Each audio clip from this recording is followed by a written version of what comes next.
Welcome to TimSold Talks. Join us as we dive into all things real estate, talk about business, food, cars, and much more with industry experts. Dream it, believe it, achieve it.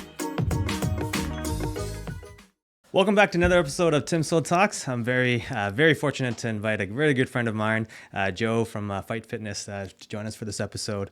And in tradition, keeping a tradition of our TimSold episodes, let's just start with a drink. Ooh, Cheers. Cheers. Today's from Cha Time, just across the street from us. We'd like to support local. We're going to go through all the bubble tea sorts around us. But if you're a sponsor out there and want to sponsor some of our drinks or our meals for these podcasts, feel free. We're not shy to take any free donations. Here we go. Oh no! First try. All right. Cheers. Cheers. What do we have today? Grass jelly. My favorite. Grass jelly roasted chuck. So, I know it may be breaking some of your diets because you're such a health fitness guru, but tell us about yourself, Joe. Yeah, actually, I'm very. Thank you for this, by the way, and thanks for having me on this podcast. Pleasure. I actually need the extra calories. It's funny. I got the reverse problem that most of our clients have is that I need to pack on more calories. Why is that? I'm training for an Ironman this summer. Yeah. And so I never used to do this, but I literally have to drink things with sugar in it to keep me going. That's how much training it is. And it's a joke because I always tell clients, I was like, hey, you know what? You could have this problem too if you train 12 hours a week. If you train 12 hours a week, yeah. So, anyways. Cool. No, thank you for coming on to our show. And, people don't know, I've been training at Joe's gym for quite a few years now and, seeing amazing results. And another shameless plug for Joe here is go check them out. We're going to put some links in bios for anyone that wants to check them out. Feel free to use those links. But no, please tell us about your story. How did everything start for you? Yeah. So Fight Fitness, we've been around, this is our 13th year. 13 nice. years in business. Yeah. Thank you. And it all started, Fight Fitness. We do group fitness. Kickboxing is our major thing. We also do strength training, personal training, that sort of thing. What you and B do. But it all started with me. I actually used to be a competitive kickboxer. That was my original sport. Yeah. I loved it. I did Muay Thai kickboxing. I fought at the Canadian national level. Nothing crazy. Right. Just amateur. Yeah. But it was actually a health scare that stopped me from competing. This one sport I loved, you have to get blood worked. You got to get tested, right? Just so that because you have the high chance of bleeding. Okay, yeah. Not actually drugs. Oh, but not high chance of bleeding. Yeah. And they just check you for just typical blood work. Mine came back, said I had hepatitis C. So if anybody knows what hepatitis C is, it's kind of like AIDS. It's like HIV. It's a liver disease. Yeah. And when you have it, there's treatment for it, but it's the treatment's it's almost like chemo where it kills all your cells, and then you're basically going to be in the bedridden, unable to do things for a year. Okay. So you can imagine. Yeah. Shocked. You had no idea, right? Prior to that. No idea. Okay. Pretty healthy otherwise. So it happened, and then right then and there, I couldn't train the sport I love, right? I left the gym, but I didn't tell anybody. I just kind of said, guys, I'm just gonna take a break from training. And my girlfriend, who was my wife at the time, they're like, hepatitis C is a transmittable disease, so you got to be careful. There's all these precautions we had to take. Yeah. Depressed, probably for a good 3 months. The one sport I loved doing, couldn't do it anymore. So I found solace actually. I started going online forums, kind of seeing what the disease is all about. And I just got support from people and got more information. Fast forward 6 months later, right? Actually, sorry. Let's back to the 3 months of that time. I kind of dealt with the problem and I said, okay, you know what, I have all the information I need. I can still live a long and healthy life if I focus on good nutrition, I work out, well, I'm not even thinking about sport at this point. Just think about holistic Just living, good nutrition. So I reached out to naturopaths, nutritionists, ways to optimize my health more than focusing on the combat side of things. So after that 3 months, I kind of accepted it and dealt with it. 6 months later, I go to a specialist, downtown Toronto General. He double checks my blood work and he goes, Joe, it's actually a false positive. You didn't even have the disease in the first place. Oh my. Right? Because even if you had it, you would have had the antibodies in it. And he's like, it wasn't even in your system. I'm like, They screwed up. Canadian healthcare for you, right? And I was like, all my American friends are like, free healthcare. Free But for a reason. I know, right? But Yeah. but it was almost like a blessing in disguise because like Yeah. that time in my life, I was like, you know what, I got back into the sport a little bit, did some fights, but it wasn't in me anymore. It was like Yeah. getting kicked in the head isn't health, right? It's like Yeah. a lot of the fighters I knew back then had the worst habits. You had to cut tons of weight, and then suddenly like you do the fight, and then afterwards you're banged up, you're beat up, and then you gain all the way Recovery, back yeah. and the recovery. So not a healthy sport. That's kind of how like Fight Fitness was created. It was like I wanted to give people the experience of a combat workout, which I think is still a great workout, yeah. practical way to train without getting kicked in the head. So No long-term damaging there. there you go. Effects, right? There you go. So here we are 13 years later. Wow. Okay. Yeah. No, great success story. And it all stemmed from just like, finding out something about your health and trying to improve, live your best life kind of thing. Right. And exactly. great. And so where are we at today? Like how in terms of gym membership and everything. Yeah.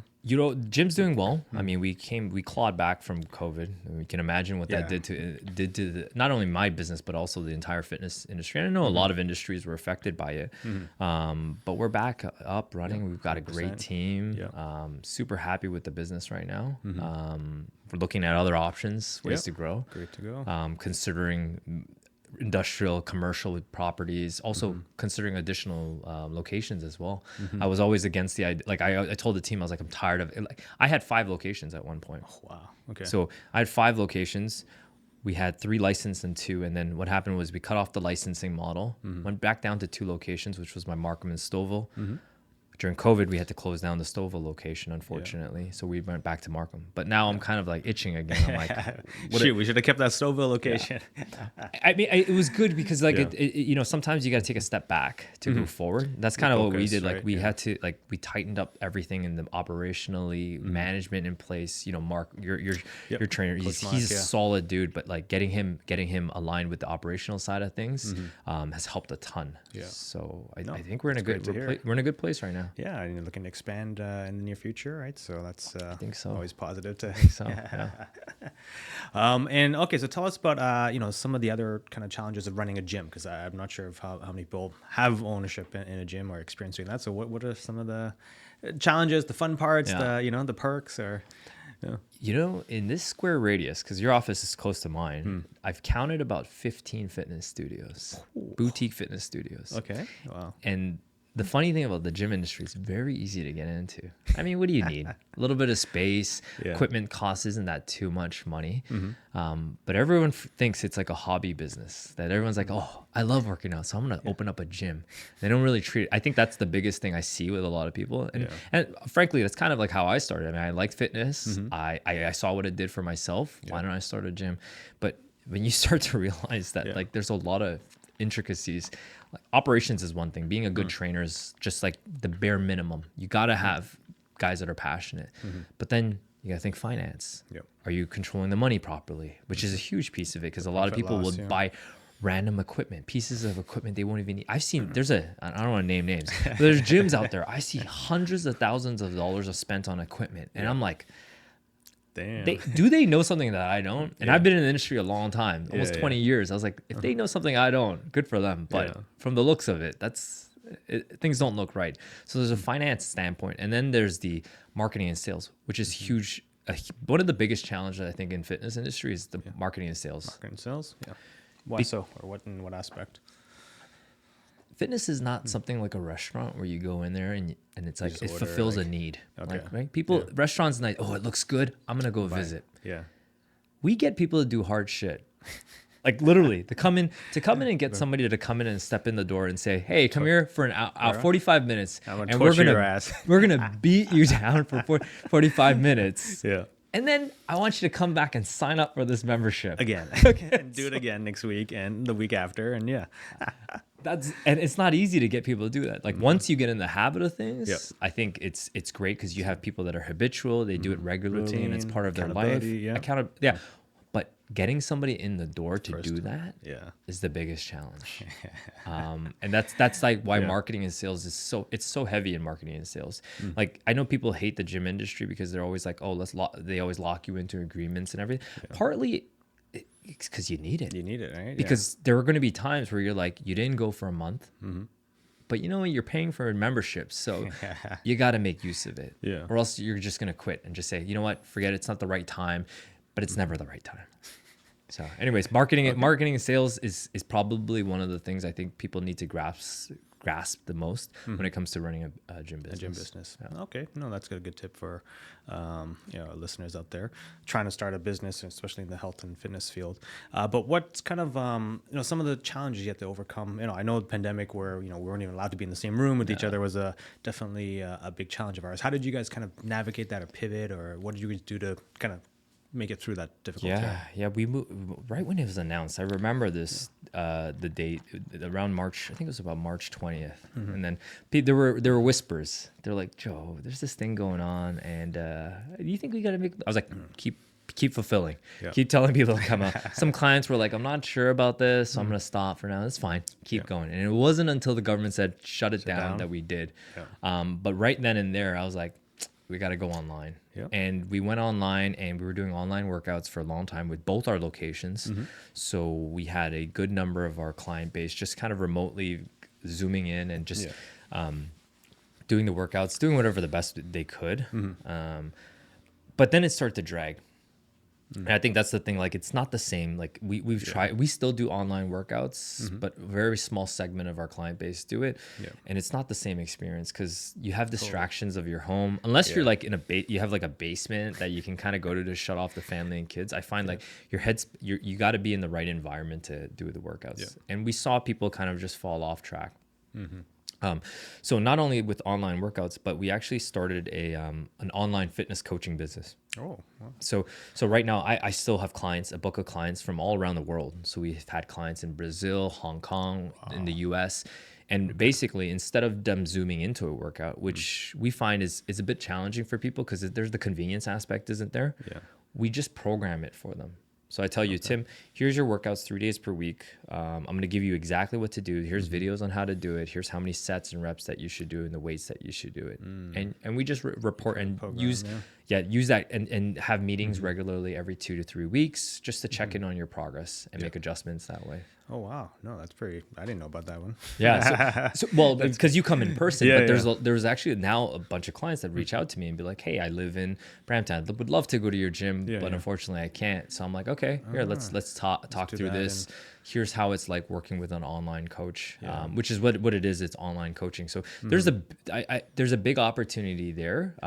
Which I'm not really focusing on, but it helped us get through COVID. In the interim, just to kind of navigate that uncertainty that was hanging over all of us. So, and it's still there. It's just like, it's not a big focus of ours at this point. Yeah, of course. Yeah, like everyone wants that in person. Got in your face coach butt kicking. and I like it too, right? I like talking to me. I like seeing people shaking, like that sort of thing. There's only a small segment of the population that can do that remotely as well. I see. No, it's good. I was remembering when we were thinking back to our coaching sessions during the COVID, I think Coach Mark had us working out in the parks with them. Like, I think that was it. And I remember in the back, we set up a kind of an outdoor workout area for a few sessions. That's too. right. Yeah. It's PTSD. I don't even remember. Kind of forgot it all now. It's like that was an issue. We literally set up a tent in the span of whatever. We didn't even lock it down. I remember one day we came in, the whole tent was knocked over. I don't even want to think about that time. Yeah, no, that's gone. But anyways, we got through COVID. You got through COVID, so congratulations for that and thriving and surviving. So tell us about how, I hear about these trips that you go to. Like, I've never heard about a gym owner going on a business trip. Like, what does that entail? Like, why are you doing those things too? I think a lot of, I consider myself, I guess, successful, but I think a lot of it is we're so in our bubble about when we're doing business. It's like we don't know what's out there. I meet regularly, probably on a quarterly basis, with other gym owners, and I have been doing this for years just to see what the industry is like. That's why I feel like I have a good pulse on the industry. I never pretend like I know everything because I don't, but I feel like I have a good pulse on it because I have these peer groups where I could chat, hear what's going on.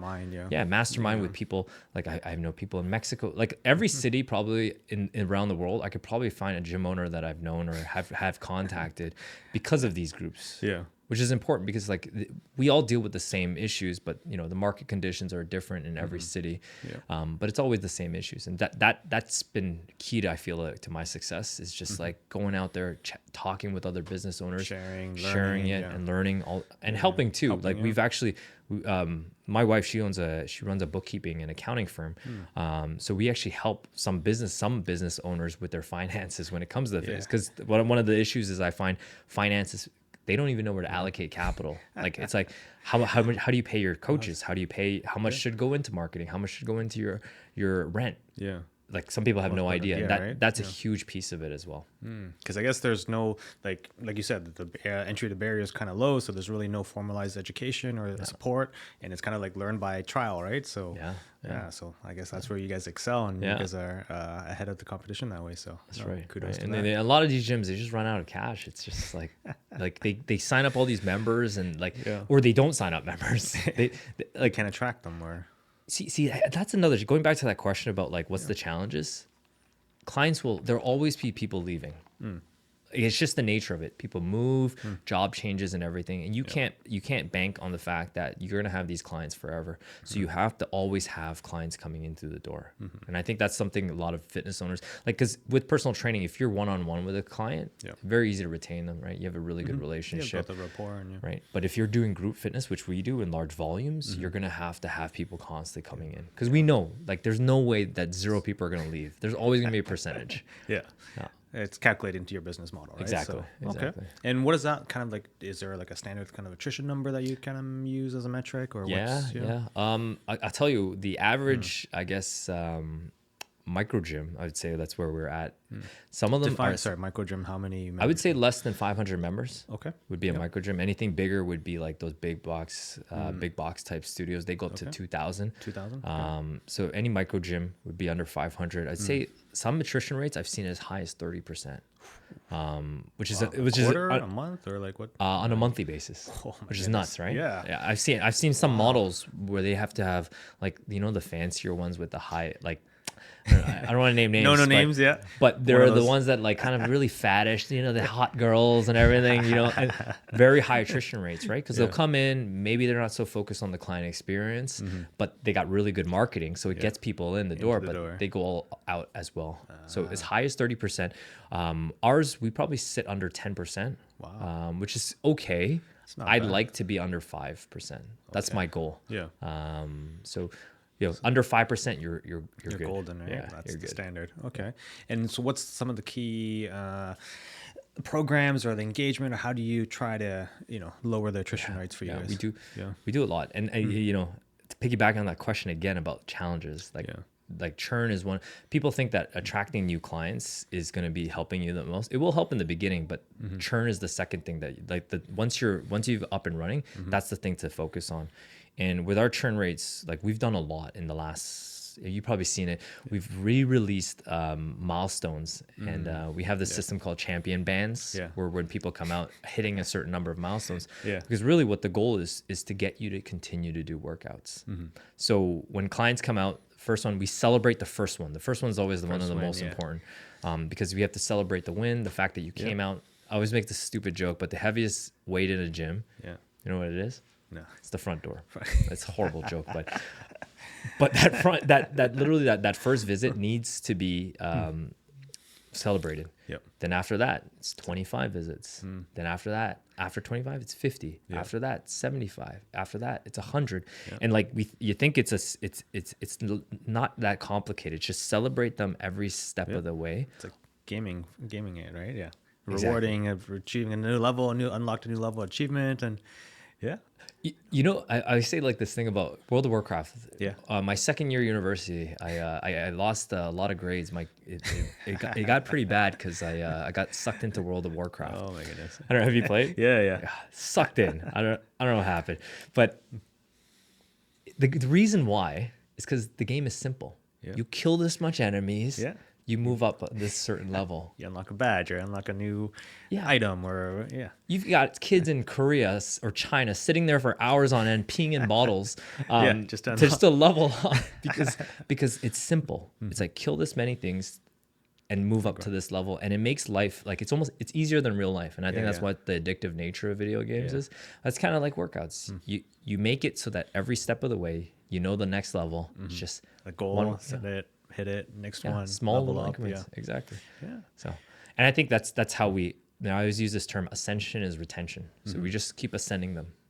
Right, ascending them to more workouts or setting them to higher levels of service too. So if they want more personal train, more customized experience, there's also personal training that we do too. Sometimes even like when people get injured, for example, maybe the group isn't right for them, and then we'll regress them back into some semi-private or personal training because they have a knee issue or anything like that. Yeah. But there's got to be tailor it and tweak it for them. Yeah. exactly. So I think that's what we do a lot of that for retention. I think that's been really positive for us. Socials have been really useful too. I think part of it is like the camaraderie you have in a group. Yeah. Because for a lot of us busy professionals, like you don't have much time to socialize. Like you got your work, and a lot of people are super career focused, and they want like an outlet, which is the gym, and then the gyms become their friends. Like we have crews, like there's like little crews and little pockets that are friends. Yeah. So socials are important. So we'll have socials every few months. Yeah.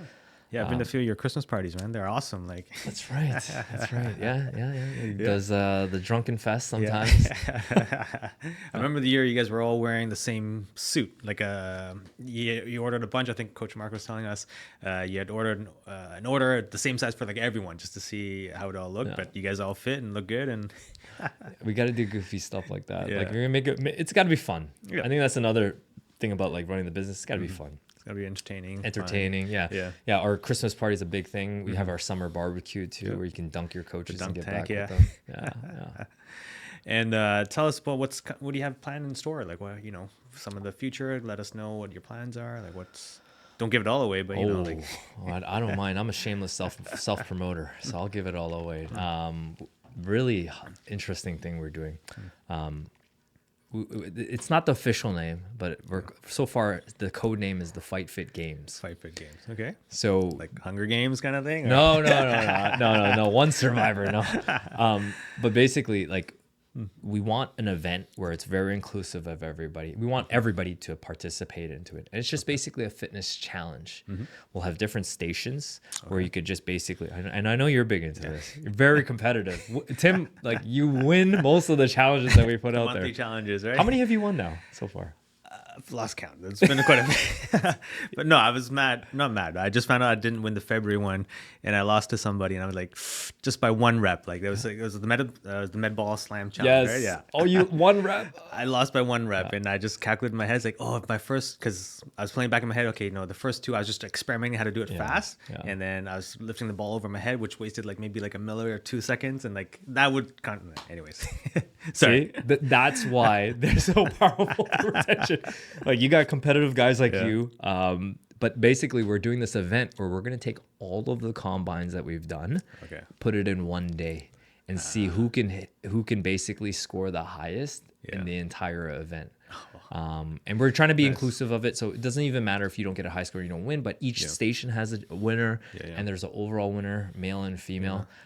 That's a big thing we're planning in the summertime. Nice. So it gives people a reason to train, right? It's just like after you've kind of lost the weight, and going back to another challenge with the fitness industry is you got to be able to get people results. And I think we do that very successfully with our 6-week program. We get when we onboard people, we get them a meal plan, one-on-one coaching accountability, as well as the workouts. So they get all of that. But after you've lost the weight, the next thing is always to level up by challenging yourself with new ways to do it too. So that's what the monthly combines are, and that's hopefully what the Fight Fit Games does as well. No, I look forward to competing in that. Tim, don't win it all, okay? Save some for the others. Yes, save some for the others. Yeah, cool.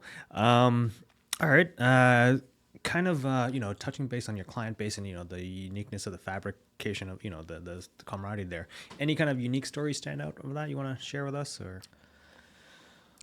Unique stories. Any kind of like success stories about how they've kind of banded together to help each other out? Yeah. Or, we've had countless. I could tell you about this one client who was on the verge of suicide. Come into our program and finally find that outlet, lost the weight, and finally gained her confidence back. Wow. Like you when you realize, because I do interviews with everybody post like our 6-week program, and you hear about the stories like that, like how some moms, they've like, or one mom just recently like was about to throw away all her old clothes because she wouldn't fit in them anymore, and just was about to like just give up and accept the fact that she was going to be this way for the rest of her life, and just say, you know what, you've given me hope. You know, some of the guys that like, you know, they've let their career take over their lives, gained 60 plus pounds, snoring, all these health issues that they've been running into, and suddenly having that go away. That's why that's why I do it. Like, it's like you hear those types of things, and like I can go countless. There's tons on our, I actually interview all our clients post 6 weeks, and you could hear some of this stuff, and it gets pretty, it really reinforces what you guys are doing. You're yeah, helping change people's lives, like literally, right? So that's amazing. No, great to hear. So, how do you see, you know, pivoting from that question, you know, with the challenges of COVID, you kind of overcome, but like where do you see the fitness business industry kind of evolving in the future? Like, where do you see it going? Give us some insights about. I feel like it's going to splinter. I think it'll continue to splinter. Just because I feel like everybody, like with fitness, like I was mentioning earlier, it's not like something that you crave for. It's not like food, but everyone will find something that they want to try out that's different. Because the problem with a lot of people when they do fitness is like sometimes they don't stick to it long enough to get the results, and they go, oh, that didn't work for me. Right? Yeah. That didn't work for me. No, keto, I tried it, didn't work for me. Yeah. Realistically, it's like you just didn't do it long enough to see the results, which is the honest truth. But because of that fact, I think it'll continue to splinter to niches. Like, we're seeing, I'm seeing a lot of people, like if they've tried the group fitness thing and then they go to powerlifting and that worked for them, or if they go powerlifting, then they go to Olympic weightlifting or CrossFit gyms. You know, there's F45s, there's Orange Theories, and like there's a lot of new franchises coming out. I think it's just the nature of human, like we crave that novelty. Yeah. So we'll continue to see split, like specialization. How well to do that only time will tell. Yeah. But I think it'll continue to go that way for a while. But what always stands true, is tried and true, is like, and this is for anybody, is like just find a program that, you know, you can measure yourself progressively, that there is some type of growth, or you're measuring something's improving. I think that's key with anything. As long as you're assessing and not guessing, you're going to be able to see results continuously. Yeah. I think that's a very similar philosophy to when we did the 75-day hard challenge. I'm not sure if you heard about that. It's like, doesn't matter what diet, what program you do, just do it, right? Just do it consistently for 75 days and you're going to see the results no matter what you do, right? And it's a testament to how, you know, maybe it's a mindset thing, or it's a motivation, or it's accountability to achieve. So that was a very big achievement for us, like, you know, 75 days. We were doing like the cold showers, we were dieting, we're no alcohol, no 2 workouts a day. And like, it was a very rewarding experience and journey as well. And I should actually remind myself to do that again. I've heard a lot of people get good success. And, you know, like the people, I don't know if they hate on the industry. Like, I've been in it so long, they hate all these things like 6 weeks, 42 days, 21 days. But honestly, I think we need it. Like something about us have to, like our minds have to lock into a specific time frame. We can't think lifestyle. As much as lifestyle is the most important thing, it's like, I do want to change my lifestyle, but I do want results in 6 weeks. It's like we have to, those things work for us. Yeah. Because I guess it's easier to change or tie yourself to a program for 60 days. And that's my goal, right? You check it off, and that's like an accomplishment. Where if it's a lifestyle, it's like there's no kind of deadline, no milestones, no goals. To your point, like, you know, you don't achieve, then you're not really being rewarded afterwards, right? So we know like lifestyle is the goal for everybody that you should do, but you have to have these like little micro games. Insert into it. Yeah, absolutely. That's the key to anything in success, I think. Like business and fitness, everything. Yeah. Okay. Recently, you know, for myself, I started doing the cold showers, but I've seen you guys dunk yourself into the tubs, and you were swimming out in some lake or some frozen lake. Tell me about that. Is it cold shock therapy or what? Yeah. So there's a lot of stuff behind like cold immersion. It's funny. I make my kids sometimes go outside to take the trash out in the middle of the winter. Yeah. And now they whenever we go to Costco, they love going into the cold section because Yeah, like yeah. cold exposure. Good, making them do hard things. Yeah. But it help, the cold helps because it just basically constricts blood vessels, so it helps with circulation and that sort of thing. My wife swears it decreases her bloat. It makes her face look smaller. So for the ladies, yeah, if you want to like slim down a little bit of cold exposure might help. I don't know. I'm not a doctor, but that she swears by it. Yeah. But anytime you put your body, it's what's called hormesis. It's the same thing that working out does for you. It's like it basically causes circulation in your body to help move things rather than letting just your heart pump blood. So you're pretty much putting your body in a really cold state, so it's got to rebalance itself and come back to the middle. So cold exposure does this. Heat exposure also does this. And guess what? Working out also does this. So it's just a different form of doing it. Oh, okay. Doing it. But I think it's a mental thing. I think there's something to be said about just doing hard shit. Yeah, just like stressing yourself out to a point, and your body's gonna recover, replenish. All these health benefits of like how the body regenerates. Yeah. I think I've seen a lot of those. Tons of that stuff. But like again, do hard shit. Like Just do something if that's the hardest thing, if getting in a cold shower is like scary to you, do it. And then you'll finally you'll have the courage to do other things. I think. Yeah. I think it's like a gateway. Yeah. To other things. What about the cryo chambers? Have you seen those or experienced those? Which one? Where the they oxygen? No. They kind of, it's similar to the cold theory. They just kind of put you and freeze you to like minus 200 something for like a minute. And then wear the gloves. Yeah. I haven't tried it myself, but I assume it's the same idea. It's like to cool your body down, so that you come out and you recover. It decreases inflammation. So but actually, here's the note that they've started doing research on cold after workouts. Not a good thing to do. Oh. Because after a workout, you actually want some inflammation. That's how your body recovers. So what happens is if you dunk yourself into a cold bath after a workout, it stunts the recovery process. Really? So you don't want to do cold immersion post workout. You want to give it some time, let your body do its like when you get hurt and people put ice on it. They've actually done some studies where the guy who started that says that's not the best treatment for injuries these days. Like the heat and your body's natural defense is to get warm, swell up the area because it's trying to put blood into it to help recover. But we put ice on it, stunts the recovery process. Oh, wow.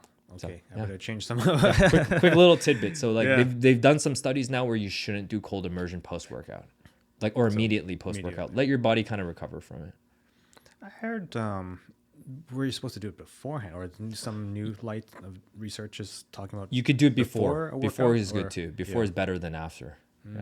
And why is that? I'm not too sure, but to be honest, there was a gym I went into. They actually said, don't do it after, do it before. Do it before, I guess it just gets your body ready. Huh. Yeah, because you see all the post game, you see all the athletes, they're all ice packs and ice baths and everything. And that's what we kind of grew up with too when we were throw ice on it. But Yeah. the emerging research is showing that you shouldn't put ice directly on an injury. Let the inflammation go because it's all the waste, all the damaged tissue needs to flush out still. Because if you think what ice or cold does to your blood, it just constricts it. Yeah. So there's less blood flow going to the area. Okay. No, thank you for that tidbit. Yeah, that'll change some of our recovery plans. Cool. Okay. Any kind of last bits of advice for our listeners about, if they want to get fit, if they want to, change their lifestyle, if they want to, get committed, what's the best way to do that? Yeah, you hit it on the nail there, that committed word. Yeah. I think, and I deal with this like a lot with clients that come in. Or we see it a lot. It's like a lot of people are going to come in. Yeah. They make the effort to come in to visit us. Yeah. Maybe try out a workout. Maybe sit down and actually have a conversation. But then they go, for some reason, they say, I got to think about it. And I think a lot of the times, like when you have to think, most of the time we've been thinking about it a really long time. That's the reason why you made the effort to go out. First step, right? Make the first step. But it is about just committing, and not for the rest of your life. We know it's for a lifestyle, but just commit yourself for a period of time. That would be 21 days, 1 week, 6 weeks, whatever the case may be. Give yourself that time frame to commit and get results. Give it a shot, right? Give it a shot. Yeah. and just hold yourself accountable to say, I'm going to attend, 3 workouts a week for whatever the duration, say 6 weeks, and I'm going to stick it out, and I'm going to see what can happen. Yeah. And you'd be just amazed at how much your body will change if you make that commitment. Initial commitment, right? Yeah. That's the word, commit. Yeah, just make that first step, take it there, give it a shot, and let the results speak for themselves. And you guys have truly, helped us achieve a lot of results for myself and my wife. And she was a non-believer at the beginning. When I have to say it, like, when I said I throughout my life I always had a personal coach, kind of working out to everything. She was kind of the one saying, "Oh, well, I can just watch a YouTube workout. I can just follow, those dance videos or stretch videos at home. I can do it myself, right?" But now that she, 3 years in, she's like, she's loving it. She's like totally committed. And she's like, "Oh yeah, I know. I see why you guys are all, the camaraderie's there, the challenge. And, especially when I work out with her, it's got a little bit of competitive between us. Yeah. So yeah, it's a totally different atmosphere being in person, having a coach, being accountable to some, a goal you want to achieve or an event you want to go for. Speaking of which, I think you're training for a big event coming up. Yes. An Iron, another one of those challenges. See, like, I think at my age, I don't know.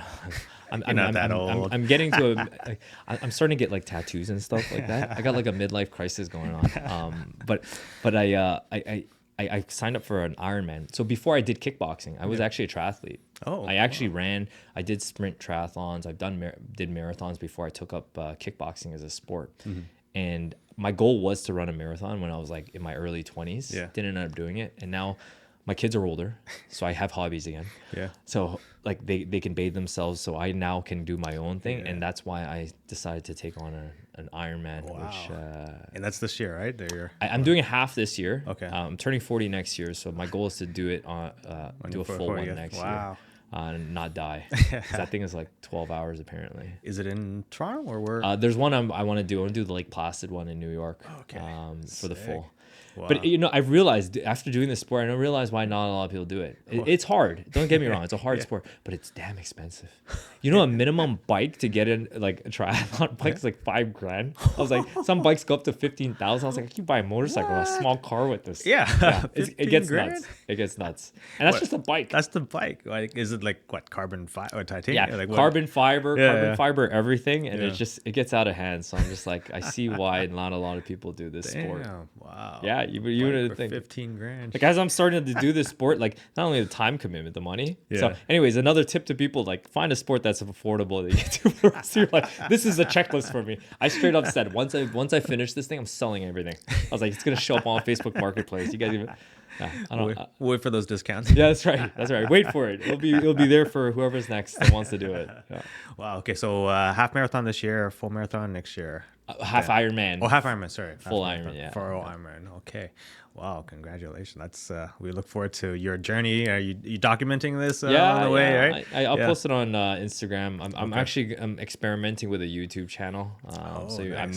You may see some of that stuff. Yeah. Definitely. Keep an eye out for that. Definitely. Like, I posted all my stupid training montages and stupid dad jokes on Instagram.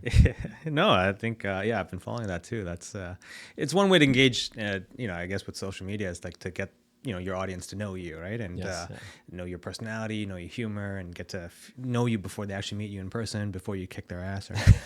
Exactly. I gotta make sure, like, I gotta seem nice enough that I'm gonna like take care of you. Then after you realize what it's about. So tell us, what's your Instagram? How can our followers find out more about you and your business? Most Instagrams, Joe Fight Fit is my Instagram handle. You can find us on Fight Fit Bootcamps is our main business page. Fight.fitness is our website. Okay. Where you find most of our social links. We're on YouTube, Instagram, all types of different things. Yeah, we'll probably put some links in just below too, just to give some more exposure for you guys too. Remember, guys, we're here to help and promote local local businesses around Markham, and our business partners here. Dream it, believe it, and go achieve your dreams, guys. Thank you for listening. All right, thanks for having me. Hi, I'm Tim Kern, and I proudly lead the TimSold team. We're voted as one of the top 3 brokerages in Markham, and we will sell your house fast and for top dollar with the least amount of hassle, or we guarantee to buy it. Call us today and start packing.